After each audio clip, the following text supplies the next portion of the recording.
আমি আমি মোহাম্মদ শহীদুল ইসলাম, উপজেলা নির্বাচন অফিসার ভারপ্রাপ্ত দায়িত্ব হিসেবে সাক্ষা নিয়ে আছি। ভোটার হওয়া হচ্ছে মানুষের একটা অধিকার, মৌলিক অধিকার। বাংলাদেশে ভোটার হওয়া কিছু কিছু ক্ষেত্রে দেখা যায় এই যে ভোটার হওয়ার অধিকারটাকে মানুষ অনেক জটিল করে ফেলছে।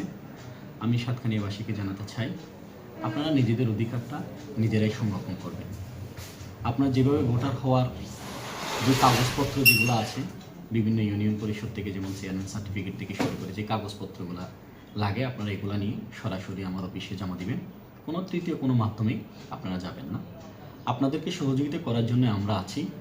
এর মধ্যে যদি কোনো অনিয়ম যদি আপনারা দেখতে পান, কেউ যদি আমাদের এই নির্বাচন অফিস নিয়ে, নির্বাচন অফিসকে ব্যবহার করে আর্থিক কোনো লেনদেন করে, আপনারা আমাদেরকে জানাবেন। আমরা সবসময় সহযোগিতা করব। তবে আমি সবসময় বলবো, আপনি নিজে সচেতন হলে আমরা সবাই সচেতন। কারো কোনো আর্থিক লেনদেন করার দরকার নেই। আপনার অধিকারটাকে আপনারা এই সময়ে যদি আপনার নিজেদের অধিকারটা নিজেরা বাস্তবায়ন করতে না পারেন, তাহলে সেই সুযোগ আপনাদের থাকবে না। আর যদি রোহিঙ্গা বিষয়ে আমি একটা কথা বলতে চাই। রোহিঙ্গাটা হচ্ছে খুবই মারাত্মক। আমরা এই ব্যাপারে খুবই কটাক্ষস্থ। কখনো কোনো রোহিঙ্গাকে ভোটার করার ক্ষেত্রে কখনো আমরা পক্ষপাতী ছিলাম না এবং নেই। কেউ যদি রোহিঙ্গাদেরকে ভোটার করার ক্ষেত্রে সহযোগিতা করে, তাহলে আমাদেরকে জানাবেন, আমরা সে বিষয়ে ইনশাল্লাহ ব্যবস্থা নেব। সবাইকে ধন্যবাদ।